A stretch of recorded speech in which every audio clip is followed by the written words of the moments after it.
De verdad les digo que ahora estoy, no estaré, pero vendré a vosotros. Y dice la Biblia que los discípulos comenzaron a preguntarse, ¿de qué está hablando? ¿Qué es eso de qué es, estará y ya no estará? Entonces, más adelante, cuando les abrió el entendimiento en la resurrección, los discípulos comenzaron a entender lo que les dijo cuando Jesús estaba vivo, porque el Espíritu Santo ahora los comenzaba a iluminar.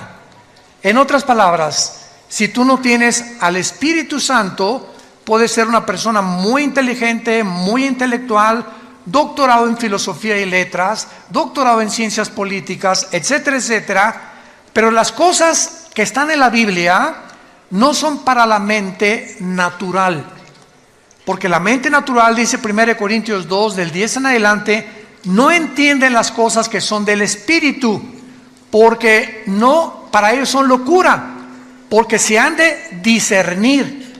La mente intelectual es limitada, y al entrar a conectarnos con la mente de Dios, hay condiciones.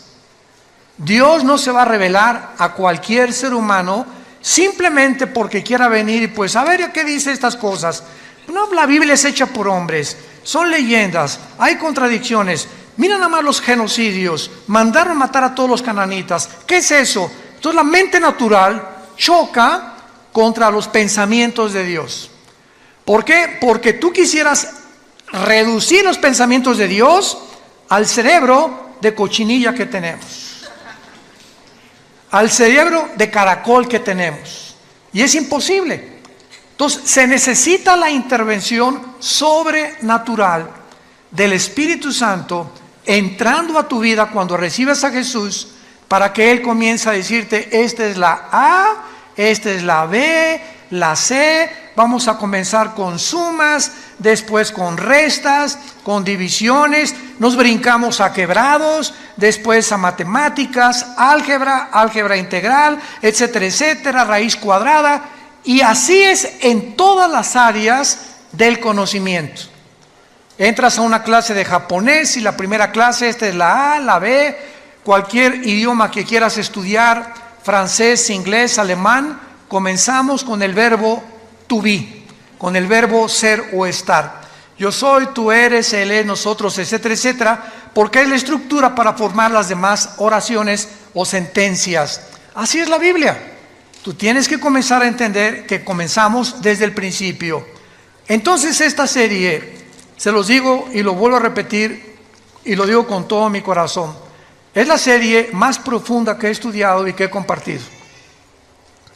De todos los 40 años que Dios nos ha concedido en compartir este mensaje, esta serie, La Dimensión Invisible, de veras es una de las series con más profundidad sobre las cosas que están en la Biblia y que, como hace una conferencia lo compartí, no las habíamos visto o no nos habíamos detenido a pensar realmente lo que estaba ahí en la Biblia.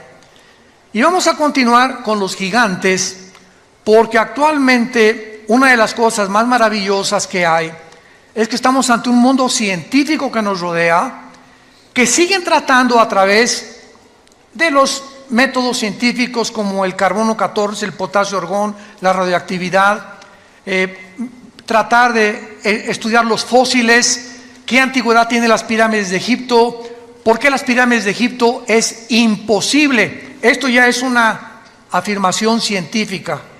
Ya los científicos están de acuerdo en el siglo XXI que es imposible que los calendarios sin calculadora hacer el calendario de 365 días. Es imposible que las ruinas de Machu Picchu en Perú hayan podido subir piedras de 8 o 10 toneladas a un cerro que cualquier persona en sus 5 sentidos no lo haría. ¿Por qué quiero construir un monstruo cargando esas piedras? ¿Cómo las subieron? ¿Cómo acomodaron las de 14, 15 toneladas de Egipto? El sistema de impermeabilización que tiene las pirámides de Giza en el Cairo, han pasado 4.500, 5.000 años y no les ha afectado la erosión, el polvo, la lluvia. ¿Cómo es que están alineadas todas a la constelación de Orión y a las estrellas en el cielo? de una forma matemática y científica, cuando la astronomía hasta Galileo Galilei es la única explicación que el mundo tiene. ¿Cómo es posible que hace 4000 años tuvieran un conocimiento cuando en el siglo XX comenzamos a descubrir las grúas, comenzamos a descubrir los métodos tecnológicos para construir, para cargar, etcétera, etcétera, para medir, para observar las estrellas, las calculadoras, las computadoras? ¿Cómo es posible que la gente haya sido más inteligente hace 4500 años que los seres humanos del siglo XXI con los instrumentos y la tecnología que ahora nos ayuda a poder discernir y construir? Entonces, ustedes, señores maestros de la universidad que nos escuchan, que enseñan a sus alumnos que venimos del Chita, que el hombre está evolucionando, por favor, es una contradicción histórica, porque la historia demuestra lo contrario, que antes eran más inteligentes que nosotros, y ahí está la prueba. Entonces, ¿cómo es posible que digamos que venimos de las cavernas? Pues claro que hay cavernarios y hay tribus todavía en el África y en las islas alrededor del África y de Australia que viven como en la edad de piedra, pero significa que todos venimos de ellos. Entonces nos damos cuenta que el hombre tiene una contradicción cuando se mete a estudiar realmente la Biblia. Y cuando venimos a este libro nos habla y nos confirma que efectivamente hubo extraterrestres en el mundo. Pero esos extraterrestres no son marcianos, ni jupiterianos, ni saturnianos, ni venusinos, sino que este mundo fue visitado por ángeles caídos que produjeron monstruos.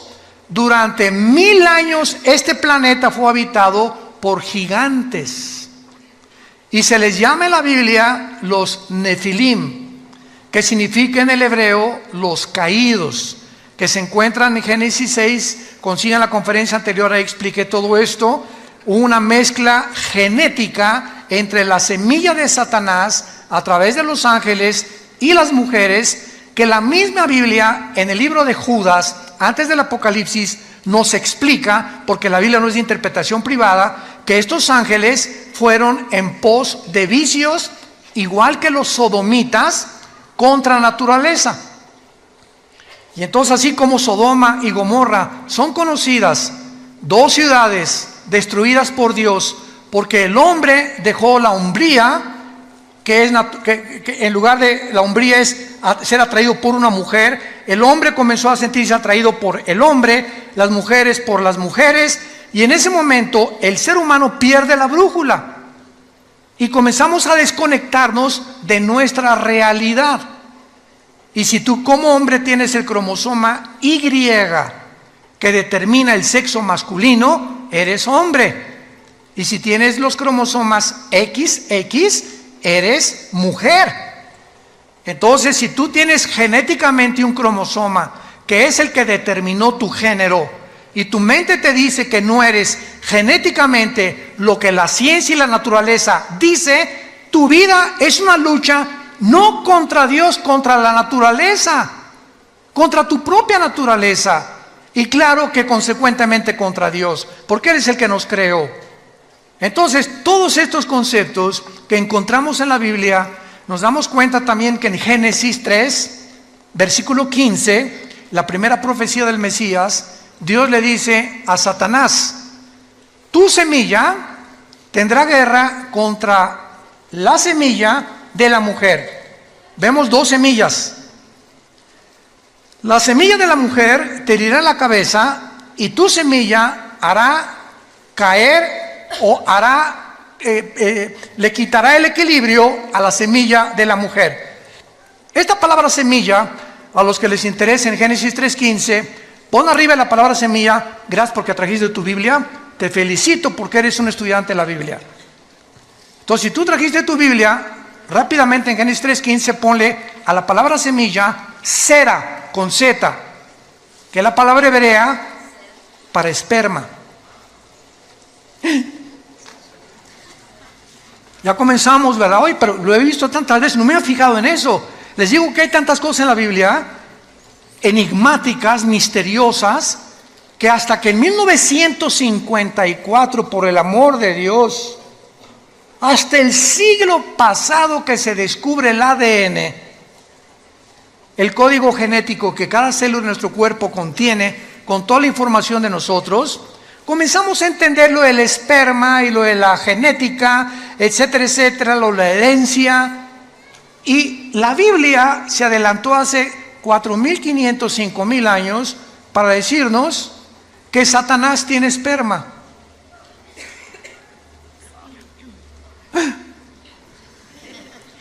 No me mires, en tu Biblia y en mi Biblia lo dice. La semilla de Satanás vendría el anticristo. Y de la semilla de la mujer vendría el Mesías. Y comenzamos a interrogarnos. Eso es estudiar profundamente la Biblia. A ver, me voy a detener nada más en este versículo. Número 1, dos misterios. 1, la mujer no contiene la semilla. El que trae la semilla somos los varones. El esperma de mi papá ovuló o fertilizó el óvulo de mi mamá cuando se unieron y se produjo un cigote, y en ese cigote, ya lo comentamos, en ese cigote iba los 23 cromosomas de mi papá, los 23 cromosomas de mi mamá, 46 cromosomas que se juntan en un cigote, y en el momento de la fertilización, señores médicos que nos escuchan, no a las 2 semanas, no a las 4 semanas, no al mes, en el momento de la fertilización, la Biblia dice que ahí se forma la vida humana. Ahí estabas potencialmente tú y potencialmente yo. En el momento que se formó el primer embrión, ahí tú y yo éramos seres humanos con toda la información ya completa, potencial, para irse desarrollando. Tú serás pulmón, tu vesícula, tus riñones, tu sistema nervioso, tus nervios ópticos, tu tímpano, tu piel. Impresionante. Toda esa información codificada en un embrión, en una célula. Entonces ya en el 54, mayor parte de los ya casi ateos ya no hay, comenzaron a darse cuenta que era imposible la evolución. La genética contradice, niega, destruye a cualquier persona que continúe tercamente insistiendo que venimos de tus abuelitos los chitas, o de tu padrino el orangután.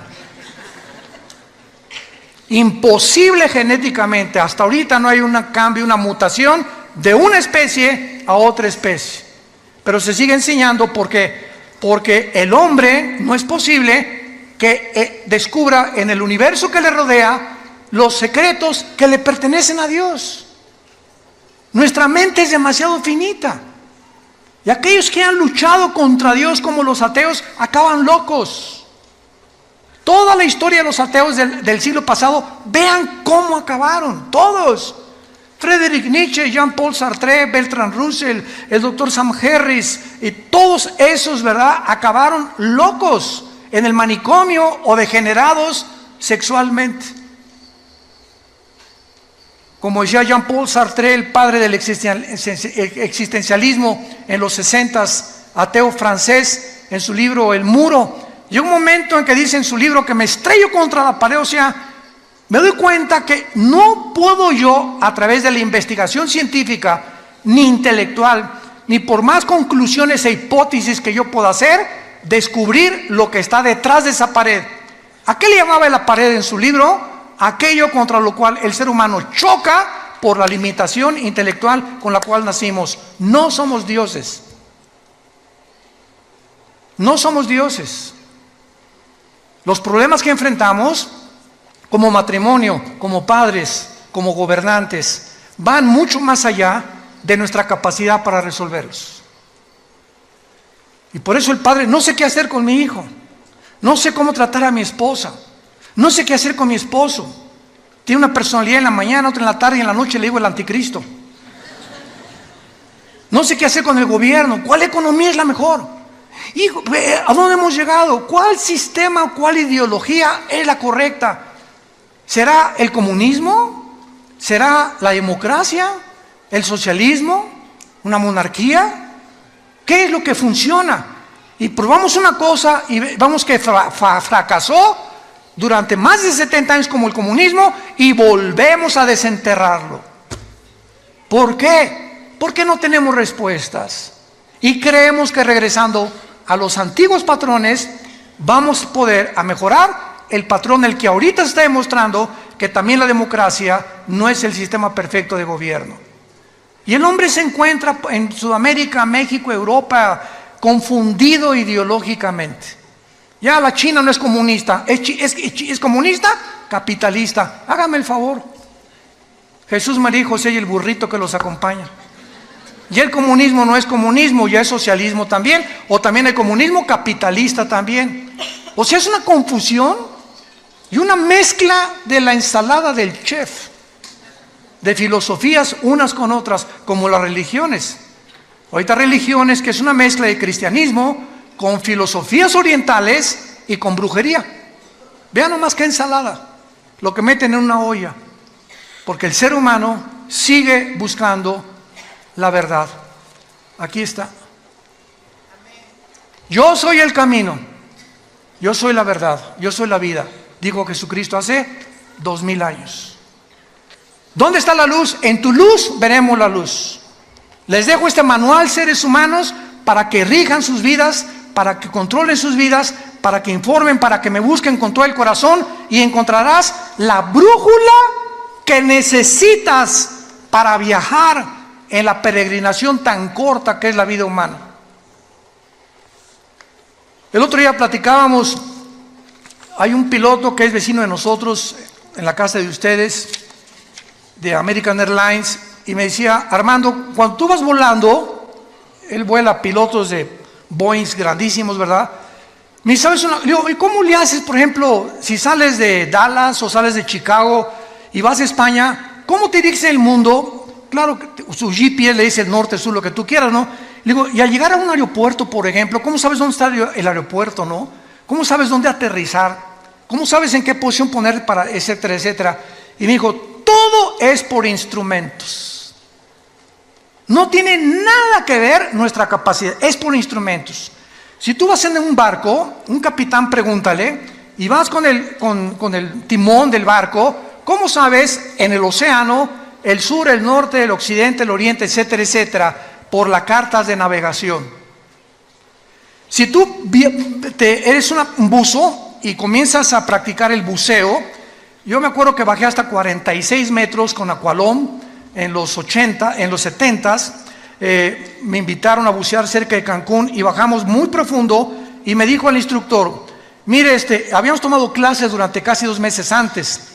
Yo ya bajaba casi 10 metros porque fui criado en Acapulco, sin nada, bajaba 10 metros y sacaba ostras y todo, sin ningún aparato, y mis oídos resistían 10 metros de profundidad. Y me creía muy salchicha aquí, ¿no? Aquí, muy aquí. Y me dice mi instructor, nunca bajes sin un reloj que te diga dónde estás. Yo, ¿cómo? Me dices que cuando buceas, pasando los 25 o 30 metros, el buzo no sabe si está bajando, si está así, o si está así, o si está subiendo. Entonces necesitamos un reloj que nos diga abajo que vas bajando o que ya vas subiendo. Y también me dijo, cuando subas a la superficie, nunca subas así derechito, verticalmente, porque se te pueden formar burbujas de oxígeno en la sangre y te mueres. Entonces, ¿cómo se sube? Así, poco a poco, para que tu cuerpo se vaya adaptando después de 30, 40, 50 metros o más. Y así, porque esas son las reglas del buceo. Ahora, para vivir, ¿necesitamos una carta de navegación? ¿Necesitamos instrumentos? ¿Saben ustedes que sin esto estás perdido? Y esta es la razón por la cual tu vida está naufragando. Porque estás en un océano, que es la vida, donde a tu familia la estás llevando a los arrecifes tal vez. Vas volando con tu familia en un avión sin saber a dónde vas a llevar a tu familia. Porque según tus suposiciones estás bien, pero no has querido tener la humildad que choca contra tu orgullo de reconocer que necesitas a Dios. Y estás buceando con tu familia y estás hundiendo a tu familia en lugar de estar sacándola a la superficie. ¿Por qué? Porque no tienes cartas ni instrumentos que te digan a dónde dirigirte. Entonces, si Dios existe, es lógico que nos haya dejado un manual, y es la Biblia. El primer libro en haber sido impreso en la imprenta de Gutenberg. El primer libro en haber sido impreso. El libro más vendido y más traducido a más dialectos, y el más vendido de casi después de 1500 años en las librerías. Sigue teniendo el récord de ventas en el mundo. Es el bestseller.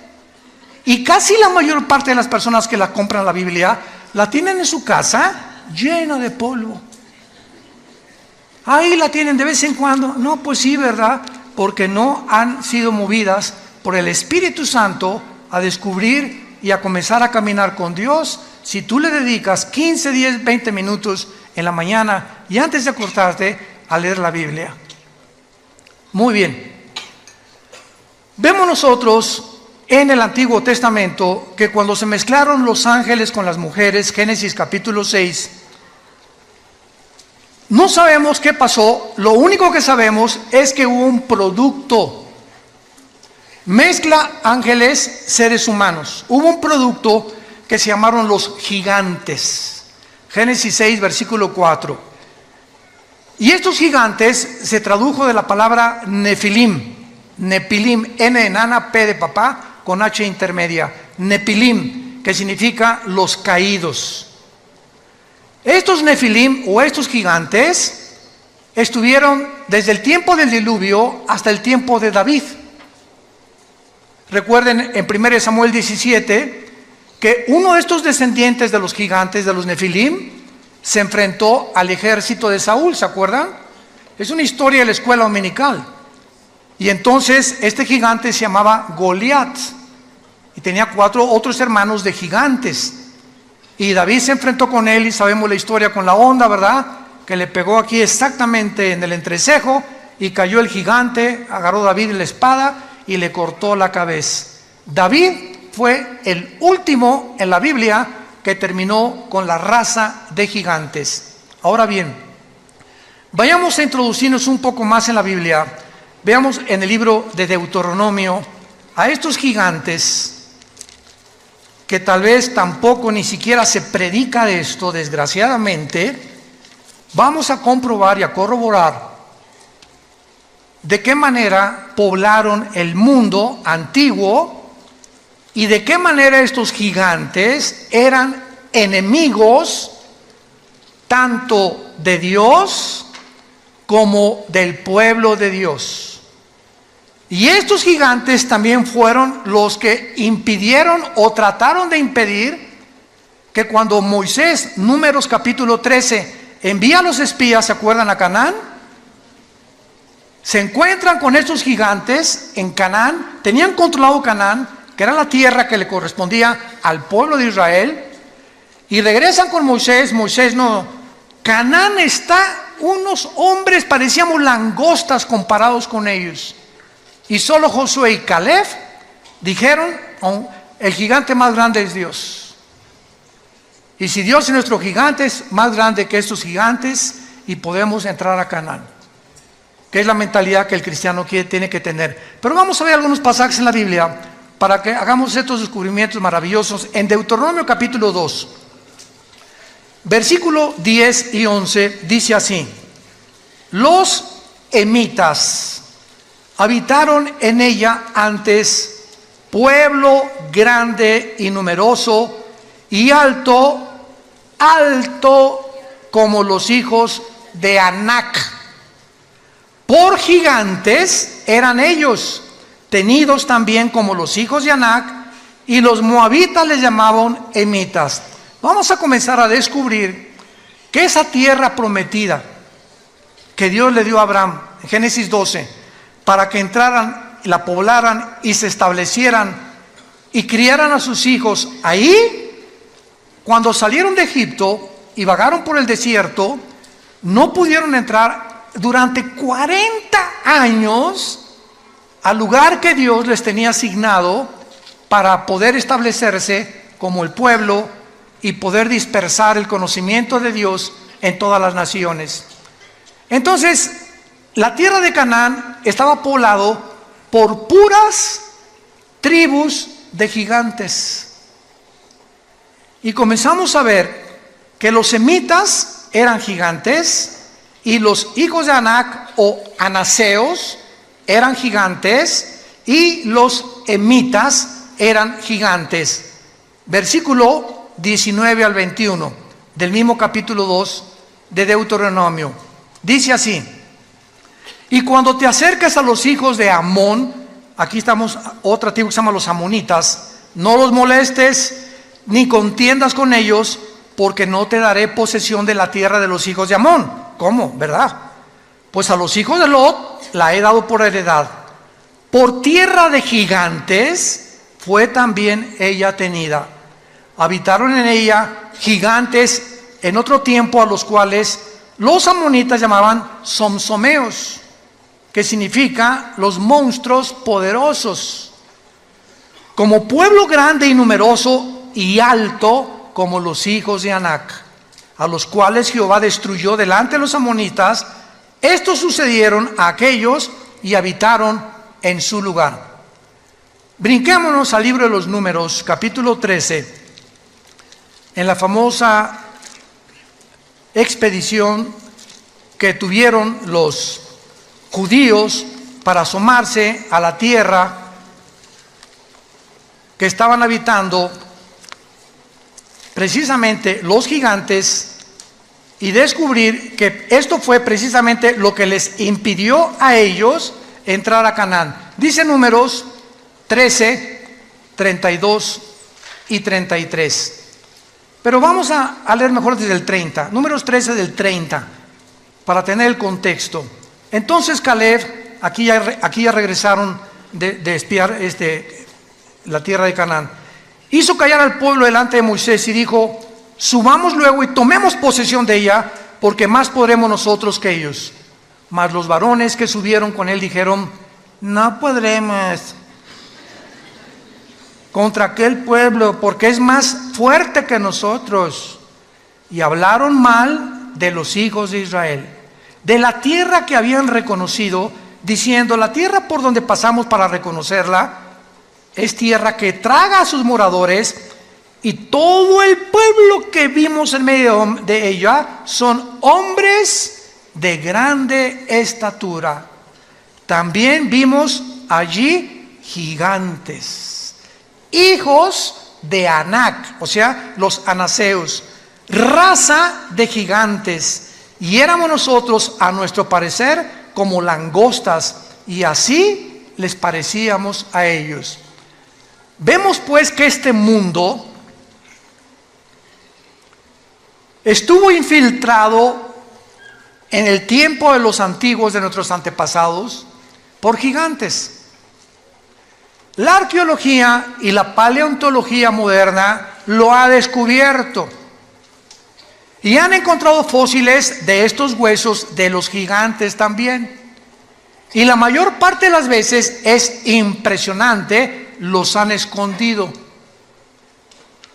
Porque en el día que realmente se demuestre que no venimos del chango, ni del cavernario Galindo, ni de los cavernícolas, etcétera, etcétera, sino que hubo algo que ayudó a nuestros antepasados a dejar su huella en las pirámides de Egipto, en Machu Picchu, en Stonehenge en Inglaterra, cerca del mar de Galilea en Israel, en los mayas aquí en nuestra población, en el continente americano. Entonces la pregunta de los científicos es: ¿de dónde salieron? ¿Qué vamos a hacer con lo que hemos enseñado? Que venimos de los cavernícolas y no, seguro los extraterrestres. Pues claro que fueron los extraterrestres mezclados con seres humanos que se llamaron los Nefilim, los que ayudaron a todas estas personas a levantar las construcciones, las obras. Y esto les quiero anunciar ahora en 3 semanas volví a reeditar el libro que acabo de escribir, Los Ángeles Caídos. Pero ahora me lo está editando Editorial Berea en Miami y va a salir en 3 semanas con mucha más información, mucha mejor presentación. Ya está en 23 distribuidoras en Estados Unidos y en este libro explico todo lo que en esta serie, o parte de la serie, estoy compartiendo. Acerca de los ovnis, de dónde vinieron los ovnis, quiénes son los ovnis, quiénes tripulan los ovnis, no son marcianos tampoco, lo de la brujería, lo de las piedras angulares, lo de las piedras que no pueden entender quién las cargó, etcétera, etcétera, para que entendamos que en la Biblia se encuentran los secretos de la sabiduría y del conocimiento, que la ciencia nunca podrá con su investigación disque intelectual, entender lo que va más allá de nuestra capacidad para comprender.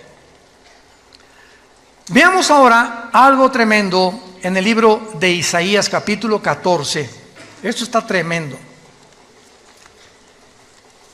Y aquí se nos revela, Isaías 14, se nos revela ni más ni menos qué va a pasar cuando el anticristo descienda al Sheol. Aquí se nos revela una área enigmática y prohibida para cualquier ser humano, revelada en la Biblia, de lo que pasa en el mundo invisible, de los que ya están en el lugar del Sheol o en el infierno actualmente. Y vean ustedes lo que la Biblia dice acerca de qué pasará con los gigantes cuando vean al anticristo.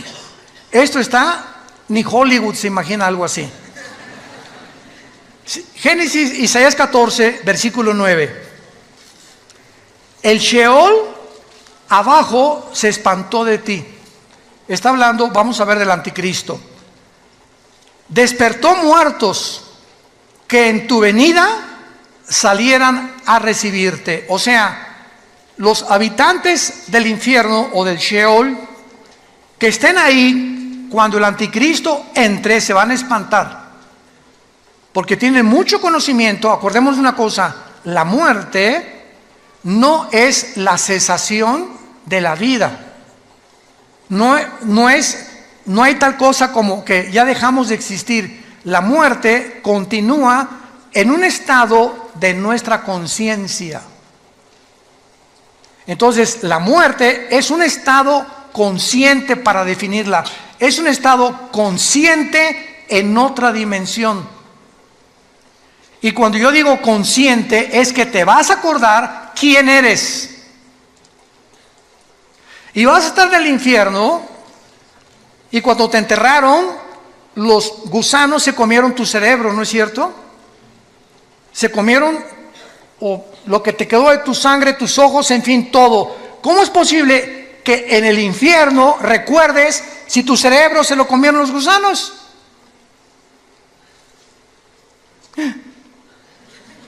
¿A qué concluimos? Que la memoria, los sentimientos y las emociones no están en el cerebro. Continúan estando con nosotros sin el cerebro que teníamos, por lo que pertenecen a la dimensión espiritual. Como los sueños. Los sueños son viajes. No marihuanos, ¿verdad? Desde luego.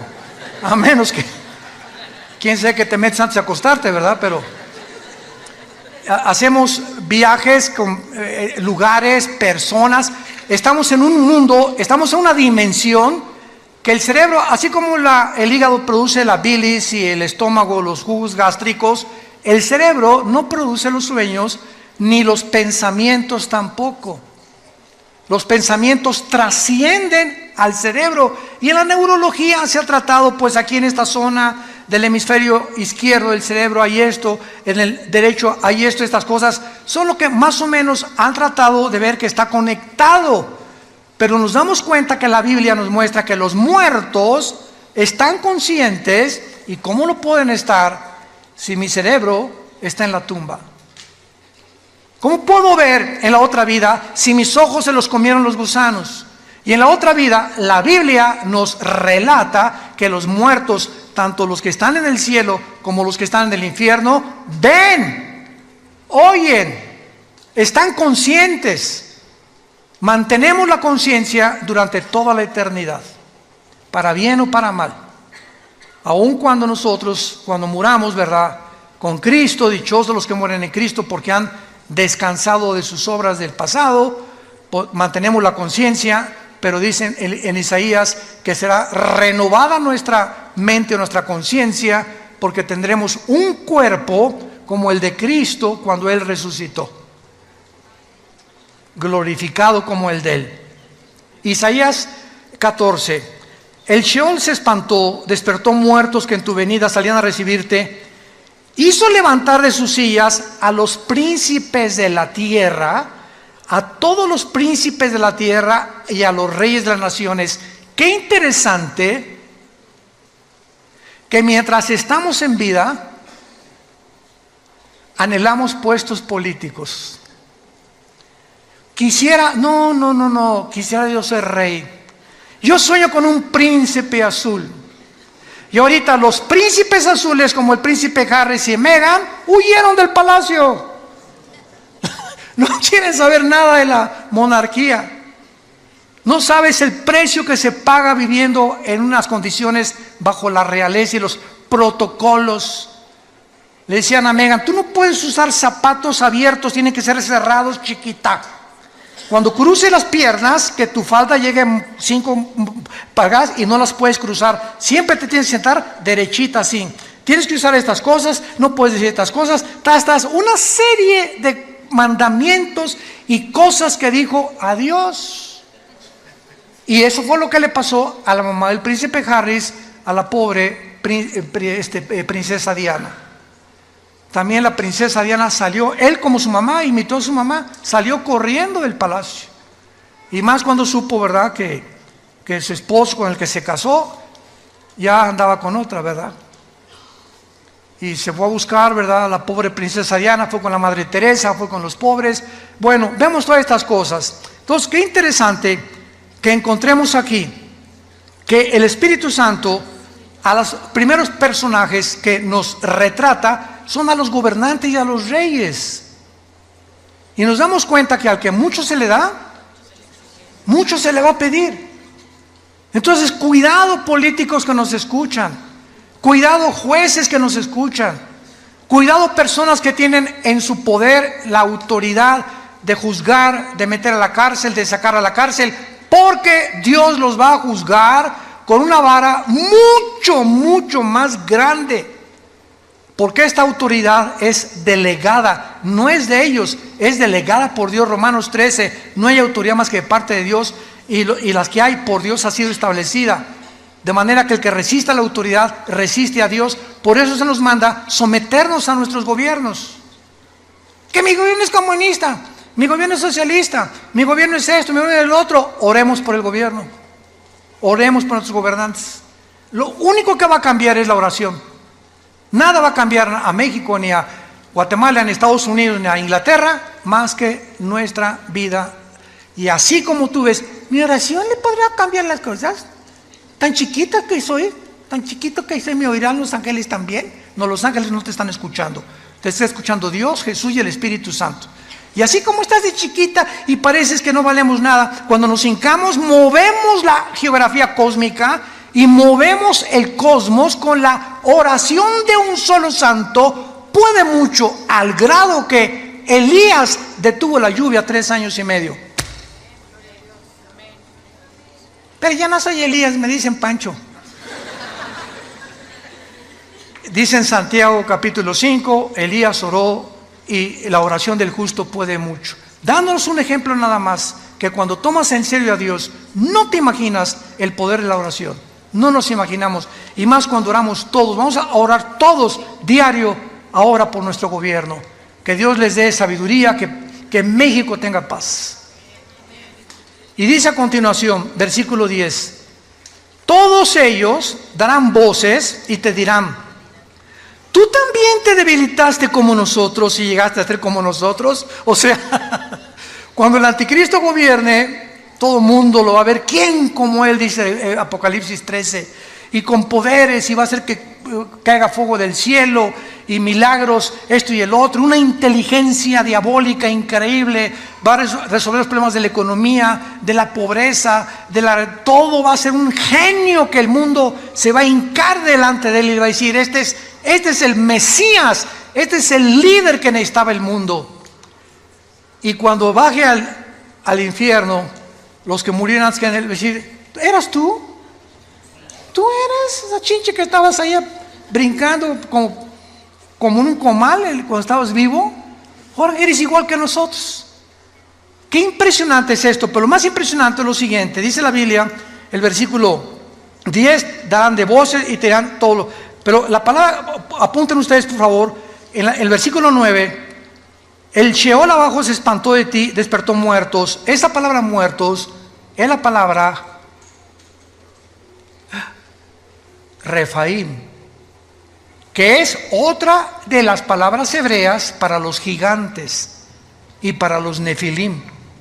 Ahí van a estar los nefilim o los espíritus de los gigantes en el infierno con otros espíritus de seres humanos también.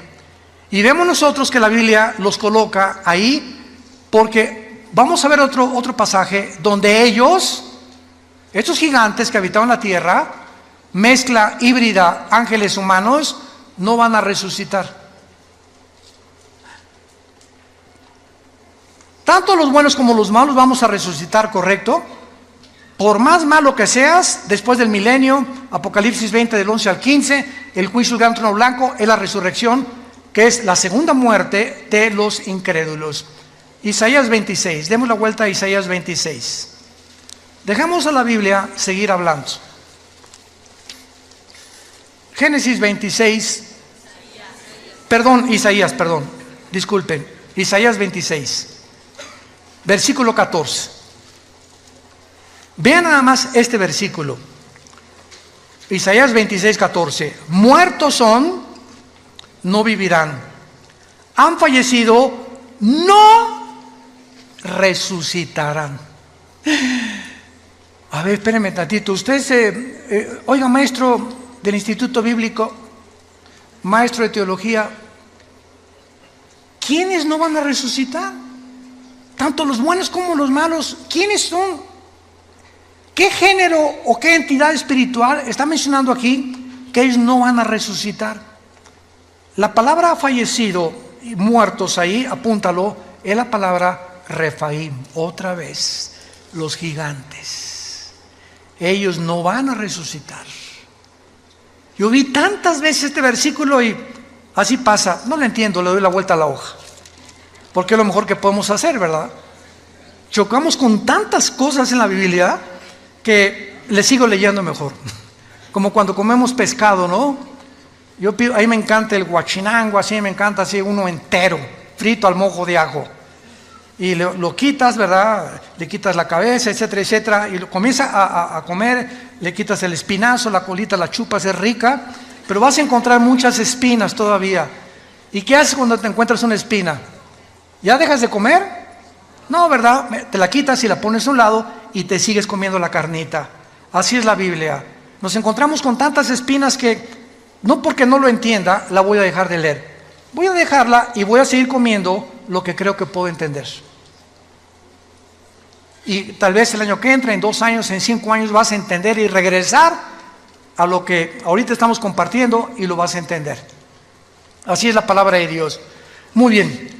Ahora entonces vemos claramente, ¿verdad?, que durante los días de Moisés y Josué, muere Moisés, Josué se encarga de matar a los gigantes.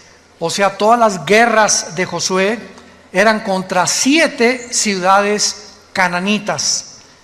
La primera, acuérdense que fue Jericó, ¿se acuerdan? Que cayeron los muros de Jericó cuando los sacerdotes tocaron los shofares, cuando oyeron tutú, tutú en la 7ª vuelta, se cayeron para que aprendieran que no es con espada ni con ejército, es con el Espíritu de Dios. Que no hay inteligencia ni conocimiento ni sabiduría contra Dios. El caballo se prepara para la batalla, pero Dios te da la victoria. Tú tendrás enemigos y tendrás gente que te quiera hacer mal, etcétera, etcétera. Pero sabes una cosa, detrás de todo hay un mundo espiritual. Y si tú caminas con Jesús, es tuya la victoria. Es tuya la victoria. Ahora vean.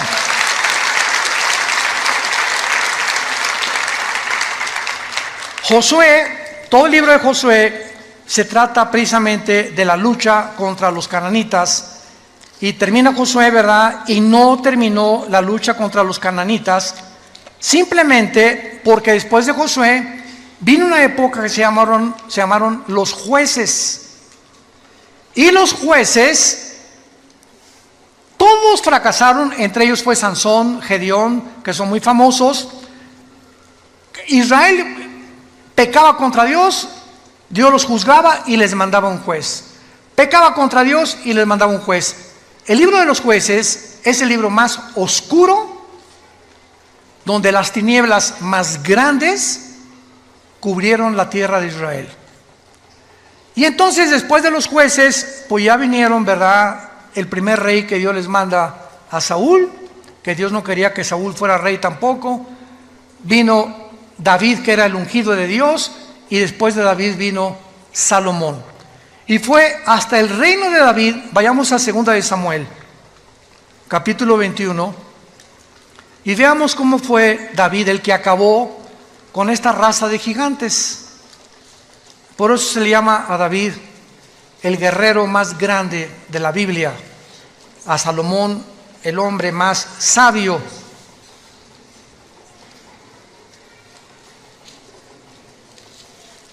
Y a Sansón el hombre más fuerte.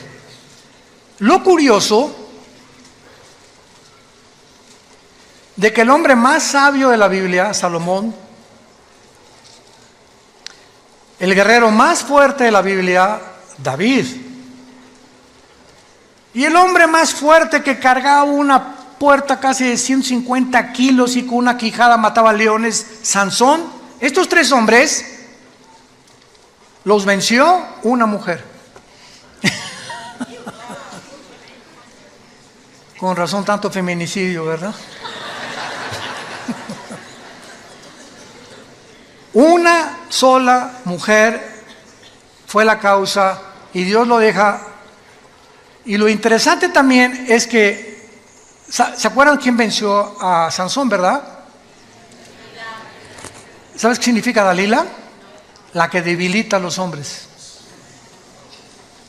Cuando un hombre casado, porque David tenía esposa y Salomón tenía, pero bastantitas, etcétera, etcétera, cuando comenzamos a poner nuestros ojos y apartarlos de nuestro matrimonio, no nos imaginamos los hombres casados. ¿Para qué es esta argollita? Cuando tu esposa salga de viaje, asegúrate que la lleva. Esta argollita, cuando vas en el avión, cuando vas a una reunión, un restaurante, cualquier mujer que ve en un hombre esta argollita, a la mujer le dice que estás fuera del mercado. Y si una mujer trata de coquetear con un hombre que trae esta argollita, te estás metiendo en los terrenos de Satanás.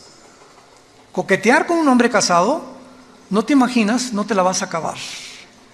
Y peor el hombre, desde luego, ¿verdad? Pero precisamente esta es la marca que llevamos para de alguna manera estar protegidos, que ya no estamos en el mercado. Y que el dueño de mi vida, claro que es Dios, pero yo me debo a una sola mujer, ella a mí. Y si nosotros entendamos esto, aunque está fuera del tema, ahorita me está viniendo a la mente, nunca Dios va a bendecir a un hombre así y a otra mujer así. Nunca. La bendición es a los dos.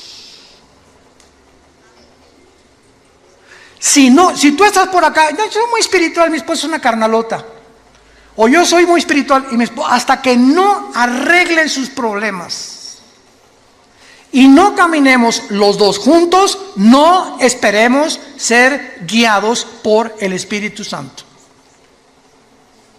ni que haya bendición sobre tu familia. Te engañas completamente.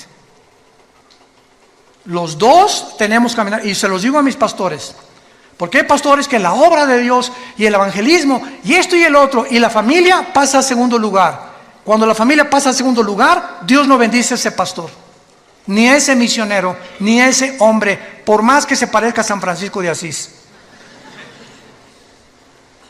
Es al matrimonio a quien Dios bendice. Y si no nos cae el 20 y no entendemos estas verdades espirituales, vamos a fracasar en nuestro caminar con Cristo. Dice 2 Samuel 21, versículo 15, volvieron los filisteos a hacer la guerra a Israel, descendió David y Isbi Benov, uno de los descendientes de los gigantes, estos eran hermanos de Goliat, cuya lanza pesaba 300 cielos de bronce, versículo 17, mas Abisai, hijo de Sarbia, llegó con su ayuda e hirió al filisteo y lo mató. Versículo 18, otra segunda guerra hubo después en Gob contra los filisteos. Entonces Sibecaí en Jueces capítulo 1 se menciona que pertenecía a la raza de los gigantes también. Mató a Sal, quien era hijo de los descendientes de los gigantes. Y hubo otra guerra en Gob contra los filisteos, y hijo de Laare, Orejim de Belén, mató a Goliat Geteo, el asta de cuya lanza era como rodillo de telar. Después hubo otra guerra en Gad, donde había un hombre de gran estatura, el cual tenía 12 dedos en las manos y 12 dedos en los pies, 24 por todos, y era descendientes de los Refaim, o de los Nefilim, o de los gigantes. Este desafió a Israel y lo mató Jonatán, hijo de Simea, hermano de David. Estos 4 gigantes eran descendientes de los gigantes de Gad. Acuérdense que Goliat era de esta tierra, venía de Gad. Si leen 1 Samuel 17, los cuales cayeron por mano de David y por manos de sus siervos. Damas y caballeros, familia de Dios, estamos en una guerra cósmica. Y solamente hasta que tú llegues a tomar en serio las Escrituras, tu familia estará protegida. Tu matrimonio saldrá adelante, tus hijos te lo agradecerán. Si esas condiciones no están en ti, no vas a poder entender la Biblia